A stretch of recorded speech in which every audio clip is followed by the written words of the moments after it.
withdraw. Those seats are labeled, so kindly. On imbankgroup.com. That's imbankgroup.com/found. Out, come and take your seats.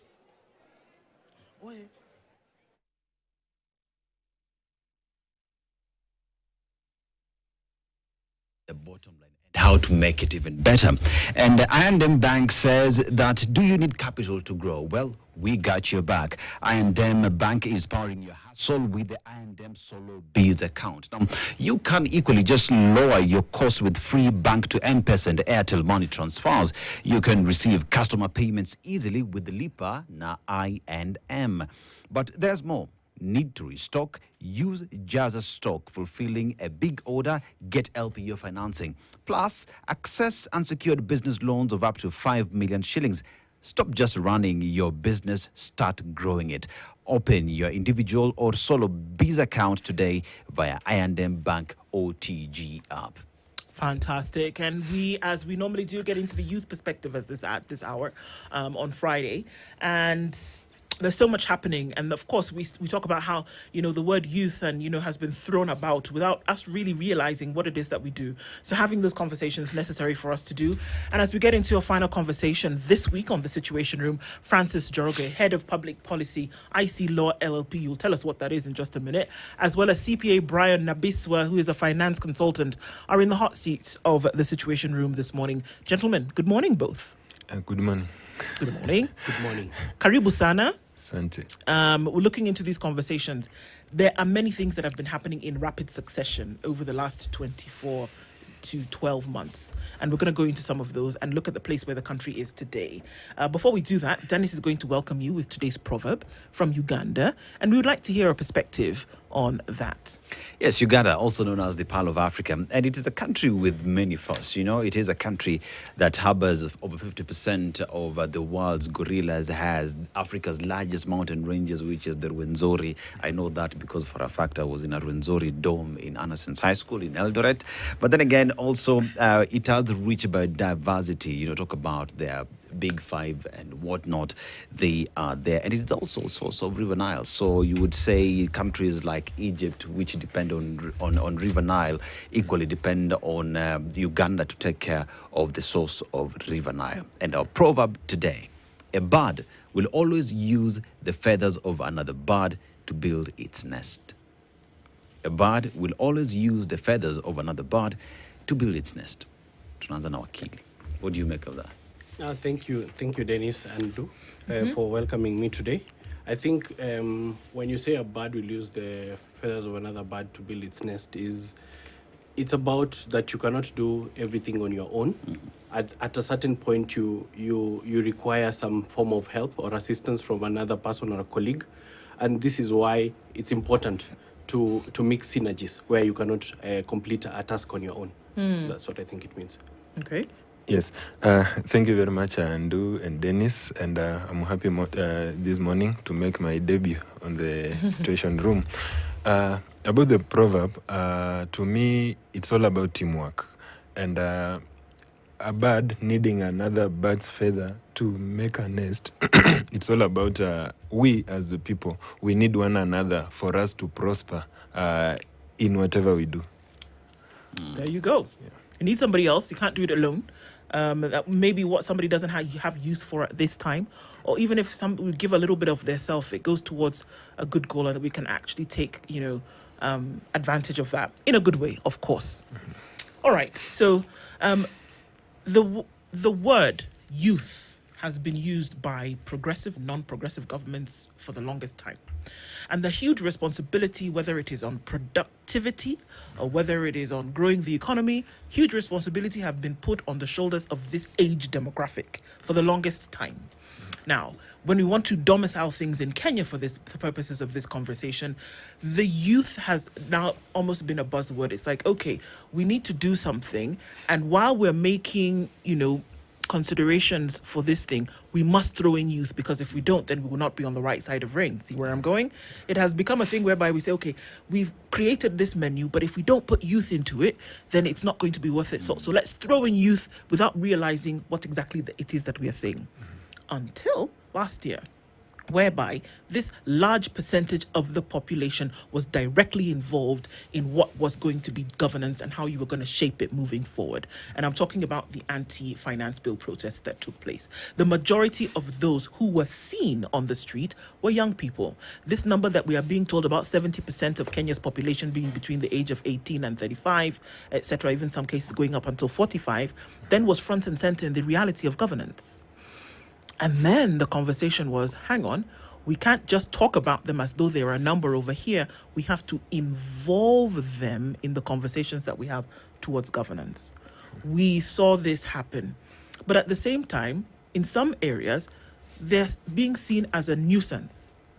But we can't do that because we are looking at an all-encompassing population for which governance must be guaranteed, for which a growth of the economy must be taken into consideration, and for which conversations going into the future must be had. So, when we talk about the youth voice, are we still talking about something that's over there in the corner, or have we gotten to the point whereby it's the one that has to lead the conversation? Wakili, we'll start with you. Thank you so much once again. Just want to mention something that it's quite a big coincidence that you have mentioned today.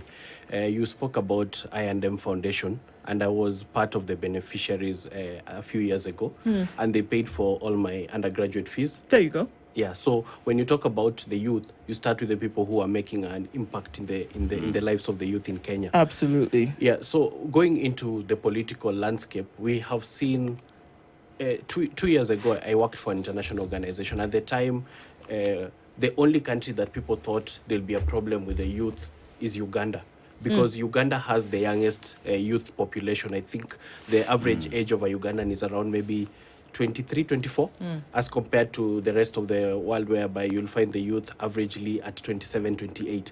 So every international organization was saying there might be a problem in Uganda in a few years because of this young population that is not working, that is not being utilized. So no one ever thought that the problem will be in Kenya. But for us, we don't think of it as a problem. We think of it as a very good thing that Kenyans stood up and said, okay, we are tired of what is happening, and we want something, we want a change. And last year I was on this show, I think during Moi Day, and I remember saying that all of us should be part of this uprising, because there's no difference, there's no different constituency called the youth. I think the youth is part of our daily lives. Everyone has a young child. Everyone has a 23, 24-year-old relative who is at home with no job, probably has not completed school because help is not available, probably will not complete even the basic education because the education system right now is in a mess. So I've never accepted the reality that there is a different constituency that the government needs to take care differently, called the youth. Because when you look at the budget that was read yesterday, when you speak about the main things that the government was considering, agriculture, security, foreign affairs, how does the youth get into that? What aspect of those things, of the mainstream, do we take care of the youth concerns? Yeah. And you see, when you talk about conversations around the youth as well, the protest June 25th has been seen as it's a youth movement. It is the Gen Z who are pushing it. I've always maintained that it is Kenyans who are pushing that agenda because it is part of the demography. But yes, while we pay homage to the young people for pushing that, there is the aspect of being involved. There's a question of being at the table. There's a conversation of being listened to and not just being seen, because for a very long time the youth card has been a box where people tick and say voila, affirmative action has taken place. Even as we talk about the budget making process that is ongoing, as much as the youth, the Gen Z's pushed for the finance bill to be thrown out, we see that even this year, still the youth, even when they come up with the ideas on public participation, what happens? You get arrested, you're thrown in because you're making a certain system by parliament crash. So then how do the youth then become part of the process if at every given opportunity there are hurdles? I think going by the saying that even over 65% of the Kenyan population now being the youth. So it means that this is the largest composition of the Kenyan population. So when the government or the agencies are pushing to serve the people, they have to remember that we have this particular group, that is the youth. Now, if this group is not being served, it means that now the country and the entire population has a problem. Now, looking at going by actually the message that was sent last year, basically around June, the conversation was the majority of the Kenyan population were pushing for a particular conversation in the country, and the conversation were demanding for the better governance, and that better governance was calling for service to this larger part of the Kenyan population, that is even the youths. And the concerns were, and even they are still there, because up to now we feel like this is a group that send a message to those responsible organs that there is a problem in the country. But up to now, we still feel that there is little which has been done. You know, the greatest of it was the issue about the employment. The high level of unemployment among this large part of the Kenyan population, which is not unemployed. And we can see how it has a lot of impacts on this on this larger part of the Kenyan population. Now, we are having a lot of youths who have mental issues, and you look at these mental issues, they're about it's all about these youths asking themselves, what next? Because the Kenyan system, we have been given free education. Okay, looking at the age bracket, look at this age bracket of the youths who are on the streets. A good number of them, they are the youths who are given free education by former President Kibaki. They have finished school. Now, after finishing school, what next for this 75% of the people? Now, they have come out of the school. They realize that there is nothing they can do. There is nothing for them to do. There is no employment. They have no hope going into the future. Speak of the medical sphere, very poor. So there is no hope. So the kind of depression that these youths had and they are feeling was so enormous. So that's why now we ended up pushing for this agenda, which is not yet made. Now, as Ndu put it when we started, there is nothing which comes in place without getting the youths into the conversation. Look at the politician. When during the time of campaigns, it's all about the youths, morning to evening. Look at how this government came in place. It was all about the youths, creating employment, creating improving education system for the young people. But at the end of the day, when they're in place, they forgot about this population. So the youths of this country, as we speak, it is a neglected group, totally. Starting from the policies, going to the implementation stage of the country's governance and all spheres that our leaders do. Okay, so we also saw the call for youth inclusive governance. That you're saying, okay, going forward, then there need to be younger people on the table. The question is that what we are looking for? To have a younger demographic of the makeup of leadership? Or are we saying that what you need to do for whomever is in leadership over there, you have to take into consideration this large number of people for which you're not making these provisions like you speak about? Like you speak about... Nabiswa, you speak about unemployment, you speak about access to opportunity and access to credit, such like things. So, Wakili, are we saying include the youth insofar as the opportunities that you provide for them, or are we saying include them in your leadership and governance portfolio so that we can have these issues addressed? Which one is it, or is it a combination of the two? I think for me it's simple. Any person who wants to vie for public office, the only thing that you need to do is to respect and obey the Constitution. The Constitution has given you the roadmap on what is required to do. And one of them is Article 10. Article 10 talks about inclusivity in public governance. If you look at the principles under Article 201, principles of public finance. He talks about openness and accountability. When you respect those principles, there is no way you'll have a dilemma on what you are required to do as a public servant or a state officer with regards to this population called the youth. I can give you an example. There's the president in his call for broad-based government appointed Jacob Fikirini as a principal secretary, I think, of youth or something, and he's I think standard he's a young guy, and I think he's maybe below 30. The job required, I think, 10 years of experience for him to even qualify to be shortlisted. So it's a good thing that he's on the table, but does that help the youth really? I don't think so. I think for you to include the youth to the table, it means including them in the decision-making process, not just appointing one representative or bringing Samuel to an organization. It's about when I want to make the budget, how is this budget inclusive of the issues that the youth care about? What we are seeing and what we'll continue to see in the next few years is if you want to make a certain population happy, you set aside a fund for them. So you have a youth fund. You put maybe 1 billion shillings, and then it goes down, it is dispersed, it disappears with some of the beneficiary. The next year you say this thing is unsustainable, let's get rid of it. The other year you bring a fund for women. You say, okay, this fund, we need to buy some tents, we need to talk about femicide, and then the next year you decide this thing is unsustainable. It has become a game, and it will continue to become a game until the point whereby we tell the politicians, you need to start respecting the constitution. One of the things I've always talked about is the judiciary becoming an what do you call it?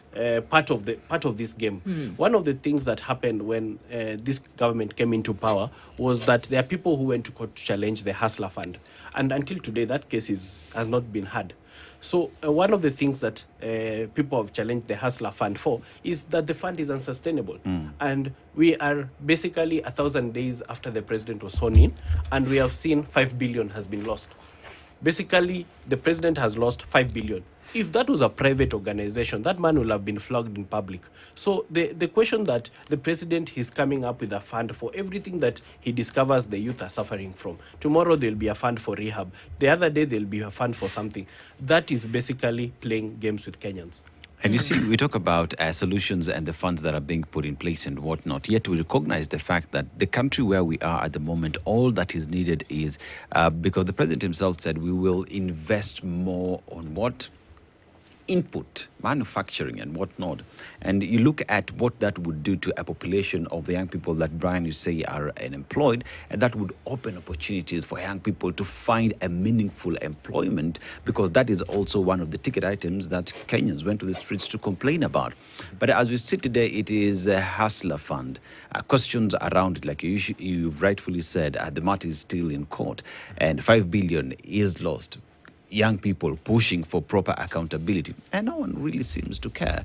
So in terms of political goodwill in ensuring that the constitution is respected, what will it take from an eye of a young person? Okay, you know, looking at the workability of the constitution and the policies are there in this country, when you look at it closely, sometimes we tend to agree that all the policies and even the constitution we have, sometimes it's just good on paper, because implementation has always been a problem. So even the youth bracket, if you look at the constitution itself, sometimes I really struggle to identify the clause in the constitution which clearly talks about the youth issues to the fully, which the youths can cling on to demand what is right for them. Like even now, talk of if like the women, our mothers, have been given an opportunity that today they must be represented in all the 47 counties, where in those offices where the issues and rights can be defended. But now for us, the youths, today, it's all the only thing we cling on is the right to picket and go to the streets to demand for what is ours. Because you look at that article, is it 55, which talks about the youths, it only talks about the protection from harm, being given basic education. But now when it comes to demand to what belongs to the youth, that is service delivery in terms of being involved in leadership. Today, I cannot go and demand that the position of the youths in government or in cabinet has to be there. On which ground will I go to demand that one? It's not well stipulated. But we can only achieve that through picketing, through demonstration, or maybe presenting the petition. So the youths of this country only... there is no support from people who are in leadership, who ought to have to protect us. Do you think that the people in leadership who then stand at a potential risk of having their positions taken from them really are going to support the person who is a threat to the position? And that has always been my thinking, that the people who are in leadership always feel that the youths of this country is a threat to them in terms of leadership, because they know if they give a youth an opportunity to get to the main table of of decision making, they are seen, or they are actually a threat to them. That's why now they don't want to ensure that the youths get a chance to get to the decision-making table. They don't get that opportunities which will give them an empowerment to get where they want to be. So even looking at the time of politics, when in terms of campaigns, we don't have that clear framework or clear policies which will give the young people of this country an opportunity to get a leeway into elective posts, be it nominations, because when it comes to nomination, we only have maybe one position or two. But that grounds, the developed grounds where the youths can stand on and demand for their rights and go for whatever they need in this country is close to minimal. When it comes to this issue of curbing the funding, campaign fundings, they know that is where now they beat the youths, because we know that the Kenyan youths, most of them are broke. They cannot run campaigns. So, and for them, they have an added advantage because they have resources. So when it's said that actually those who are in leadership already or in parliament to bring this policy to curb the campaign fundings and resources, they will not do that because they know if they bring a level playground, it's a big threat to them. Now, when we speak of the youth empowerment, for me, I don't feel like giving a youth a position to serve is enough. What the youths of this country need is full empowerment. Let there be, as currently there have been a conversation about digital highway. Let it be there. There have been a conversation about improving the youth fund. Because for me, I don't see the reason why we have a hustler fund, which is opaque, and diminish the youth fund, which should be there to empower the youths directly. So what actually should be there is give the Kenyan youth an opportunity rather than just appointment and leaving at that. Because when you give my friend in Njoroge a position, that is okay, it's a good thing because it shows goodwill that you are recognizing the youth. But that is not enough for us as the youth of the country. Okay, let's take a break and then we're going to come back and discuss whether bread and butter issues then are coming in, direct contravention with what position young people should actually be taking. And I'm going to put that against some facts in history that we actually do have. We'll come back from that and then discuss those. Francis Njoroge is head of public policy at an IC Law LLP, and CPA Brian Nabiso is a finance consultant. We'll come back and we're asking from the youth perspective today. We're saying, okay, give young people a position of leadership. We'll come back with examples of people who didn't be given. They took it. Before that, Woolies has offers for you this weekend, don't they? Yes, it has offers for you, and it also recognizes that getting a gift for your father is a very difficult thing, simply because even the conversation we had earlier, they just don't talk, To know what they really want is really difficult. But Woolworths is telling you this year that has to change. They have got the cheat code, and let's make Father's Day iconic. But how do we do that? Woolworths is giving you 30% off men's sleepwear, knitwear, jackets, and coats until 16th of June. So hurry, and go get yourself and get to your father the very best gift now. So whenever your dad is in the stay cozy type or the step out looking sharp kind of person, you'll find the perfect gift for your father. Let's make this Father's Day extra special. Visit your nearest Woolworths store and get him something he low-key love, the high-key brag about. Now, terms and conditions apply. 16th is the deadline, and Woolworths, the difference. We look at the history of this country, going back let's say 15 years ago or 10 years, 15, 20 years ago back, we could only find 2 or 3 women elected leaders in parliament. But after the new constitution dispensation, after we got the new constitution and created the position of 47 women representative, you can see currently we have over 6 governors just because they were given a chance through affirmative action. So that is what now we as the young people of this country are asking, that let us have that opportunity. They say that we have to grab the opportunity. But the problem of this country, the moment now of trying to grab the opportunity, you are seen as rebels. We can see, just like what happened last year, we were looking for an opportunity to raise our voice for what was not going right in the country. But at the end of the day, you see the kind of force that the state agencies retaliated to curb us. So when we say that now let the youths of this country stand and push for it, it will not go well. So How? it is. I want to hold you there. Okay. How will it not go well? I'm just giving an example of what happened last year, because this category of the young people championing for the better governance of this country.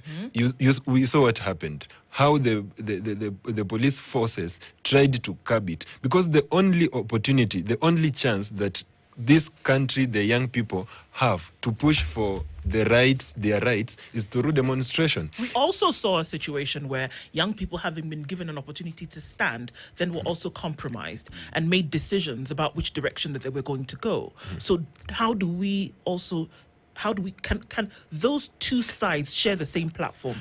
When on one hand we're saying give people an opportunity, but on the other hand we're saying people then also get compromised when they get into the fold. How do we play the balance? You see, I sometimes I like using a Swahili phrase which says that kwenye safari ya mamba hapakosi mburugenge. So you look at, youths have been given an opportunity to serve in this in some capacities, even if it's 1% or 2%. We have those who have done tremendously well, that we can say that give us an opportunity because so and so was given a chance and he has done well. We can look even in this country, look at the youngest, the young members of parliament. We have some who are doing well. We have some who are not doing well, a few who are not doing well. So taking an example of many who are doing well, now banking on that, we can say that when the young people of this country when they are given an opportunity, they can serve this country better. I always use an example of some of the members of parliament we have, like the former chair of budget, what he's doing in his constituency, Kiharu. Look at Babu Wino. They are doing well. Even if we have some who we can say they have compromised their position given, those are a few. But now, what we say is the personal responsibility of the young people when they are given a chance. Now, speaking of the young people, remember we are speaking of the largest population of this country. Largest percentage. Yes, the largest percentage of the Kenyan population. So we say that let them be given an opportunity. But for those who will not use that opportunity well, they have to be held accountable for their actions, which are, if they are not good, they have to be held accountable. But we cannot be judged when we have not been given fully opportunity to exercise what we have to do. Just like sometimes we try to take a case study from our other African countries. You see, like we have African countries who have produced best leaders, and those leaders were given a chance at their youth league. Like Look who? at South Africa. South Africa, right now, the Secretary General of ANC was the leader of the youth league at some times back. Look at Nelson Malema. He was the chair of the youth league. And even if he has not tried and not gotten the chance to lead, but he has given a very good opposition, which is giving checks to the government. If we come back to our country, Kenya, at the time when the young people of this country were so vibrant, speak of the likes of James Orengo, speak of the likes of Raila Odinga and other leaders like former CJ Mtunga, actually, they were trying to get a chance and their voice were being heard, even if they received some brutality in that cause. But they are the people we can say that if the youths have given a chance, they can do great things for the country. Talking about the chance that you talk about, there is also the idea that power is never given. Power is taken. Yes. And the individuals that you talk about and the opportunities and chances that they are given, you look at the organization that went into them fighting for that space, which then brings the question in terms of the young people in the country, the youth, and the need to be organized and push the agenda is equally centered to making sure that the things that you're talking about in this room are actually fought for and received. Because as Ndu has rightfully said, those that are ruling the country, those that are in those positions of power, will not sit back and say, the youth have gone to the streets, maze shika. That would never happen, which then brings about the conversation on 75% of the population, the young people. Power will not be given, it will be taken. Then how does the young people organize and plan to take that power back, Wakili? I've never believed that power should be given at all. I've never believed in that theory. I think if you want something and you want it so bad, you will fight for it. You'll go to the streets and kneel down. I remember when the doctors were protesting last year that some of the intern doctors have not been posted. I went there. I went to the Ministry of Health to join them, and that is what you do when you believe in a cause. But if you're waiting for someone to throw down something to you, that is not the way to go as a Kenyan. I remember I was in a group of tech professionals in Kenya, and someone was advising that after the lady was arrested for creating a website, someone was advising, when you are creating a tech for supporting Kenyans, don't put your name on it, don't reveal your true identity. And I was strongly objecting to that. I was saying, if you are doing something good, if you are doing something reasonable to Kenyans, why should you hide your identity so that you protect yourself from the state? And one of the things we forget, the state has only two roles. One is to protect life, and another one is to protect property. The rest of the things that they do just comes secondary to those two roles. So when we are here today and we are in a situation whereby there's a life of a young man which has been lost and has been lost through the force of the state, then it means you have lost your first main role as a government. You do not have any other role or anything. So when it comes to the youth, how do those two roles of the state apply? Most of the young people do not have any property. They have not gotten to the place where they have bought even their first car. So as a state, your primary role should be protecting life.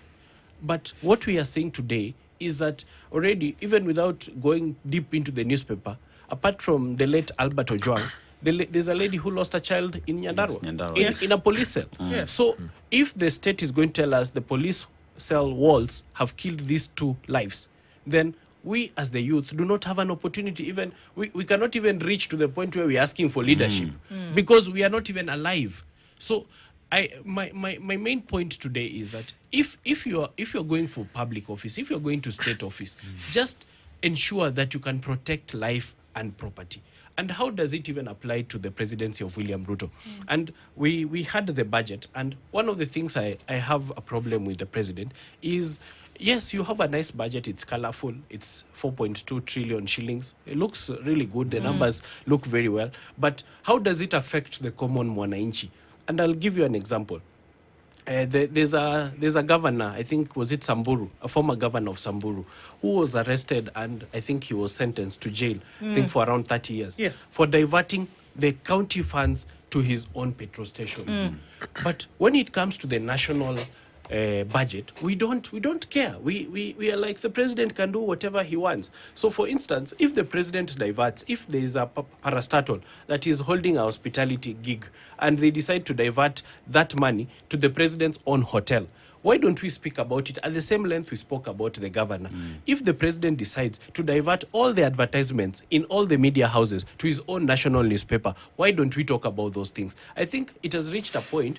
We talk about the youth as if the youth are affected about different things from the rest of the community. This is it. And the truth is, we are affected by the same things you and I are affected by. Absolutely. So the thing is that the question should be, should we be making a separation when we say, well, because there is a youth agenda and they have this unique thing? I dare say that unemployment, hunger, poverty, lack of infrastructure, lack of adequate medical resources, lack of a proper and efficient education system affects everybody. So, because we say that the largest percentage of a particular population, should it have the larger voice? Should we actually then, and these are the real conversations, should we sit and wait for these things to happen if we really do care about something enough? And this is where the examples of history come in, and we ask ourselves the questions. Kwame Nkrumah became Prime Minister of Ghana when he was 42. Thomas Sankara was a leader at the age of 33. Patrice Lumumba became Prime Minister when he was 34. Traore, that we're all shouting about today, is 37. Nobody is, everybody is in that bracket that we talk about. But interestingly enough, they didn't become leaders. They didn't wake up today and become leaders. They went through a struggle. So what does that mean? That these ages that we talk about, that they were much younger when they began. It was not rosy for them. They were thrown into jail countless times, threats upon their lives, all manner of things happened to them when they did that. Now, it is not the comparison in age and opportunity that we are talking about, but we are looking at the possibility. And that possibility is what shines the light to say that, we can do the thing, because the experiences of these gentlemen are etched in history forever. And that we say that there's something that they did that remains alive today. So the question is, how hungry are we to say that these things that affect the 90-year-old grandmother, grandfather is affecting the 3-year-old baby or the 5-year-old baby that we saw died yesterday, for example? These are examples that we're talking across board. So my question becomes, because we are saying that the larger percentage of the population is within a particular age demographic, do they bear the responsibility of being the loudest voice when it comes to getting things done? And that's a question for both of you. We'll start with you, Nabiso. Yes. Sometimes I look at our country. You look at other countries in our African setup. It has been all about goodwill. And this goodwill comes in place whereby those who are in the table, always they are focused about, it's like they don't think about who is not on the table. That is the problem. Because if we can speak about the likes of Kwame Nkrumah, we can speak of Mwalimu Julius Nyerere, Patrice Lumumba, you see, there existed some of the an amount of goodwill from their state, but if anything, there was huge conflict. Yeah. There was huge opposition, and that is why their voices rose up. The people that they received any kind of goodwill from was the people on the other side, not the people who were in state. Okay, that is my point. Both the people who are outside, like in this country, in the society, I know Njoroge will tell you, probably maybe he comes from a place which is, I can say, a bit enlightened. Today, you go to a society where I come from. However good you do in terms of fighting for democracy, fighting for their rights in the society, but people will judge you by the age. How old are you? Are you able? Okay, the question is always, you are still young to lead from the from the community at some point. They will tell you that, wait, your time will come. So this is also the kind of goodwill I'm talking about. Sometimes we lack goodwill in terms of given an opportunity to get there. Also, we lack an opportunity from the ground we come from. We have a community where... Or support, not opportunity. Yes, support. We come from a community where if a young person goes for an elective post, people will not look at him on what he can deliver, what the agenda is. People will look at him in terms of age. Is he married or not? Does he have resources? So this is where the disconnect is. Now, the Kenyan setup, I dare say that the Kenyan setup, it's a society whereby people will judge you depending on your age, depending on the resources you have, depending on they'll not look at the wisdom and what you can achieve, what you can deliver. So this is the disconnect. So this is now where we call upon those people who have a chance to ensure that they can create an opportunity. The same way they did for affirmative action for our mothers, Kenyan women, they can create an avenue, an environment for us to achieve what has never been achieved. And when we get that affirmative action as the youths being given an opportunity, I think Kenyans will be enlightened and say, oh, this is a group which we have been ignoring, and they can deliver, they can give something tangible to the country, Kenya. Now, there is a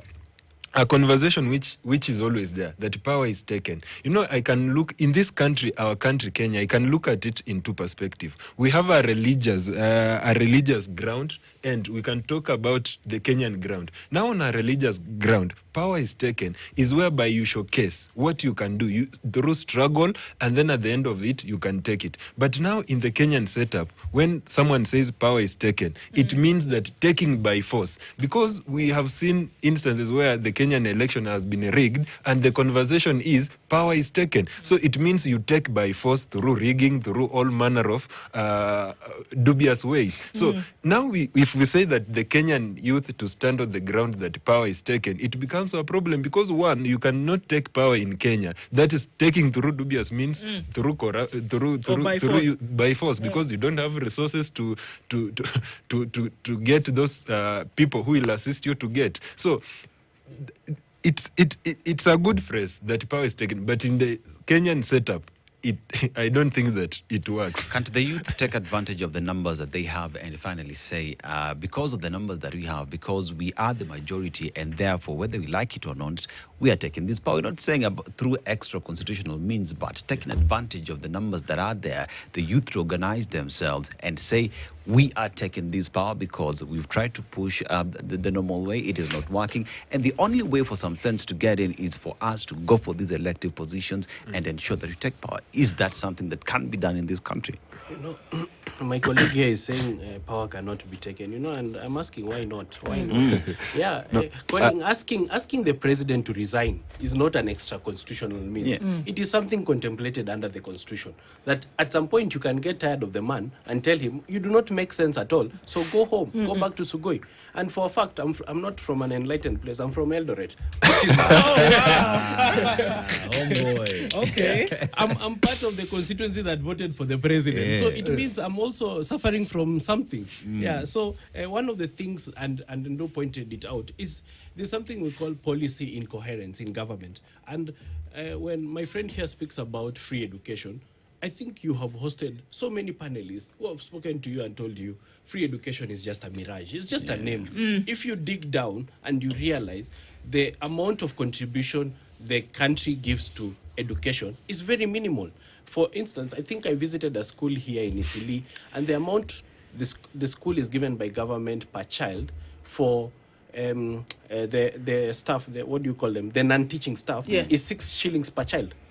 For a whole year, the government contributes 6 shillings for every child to pay non-teaching staff.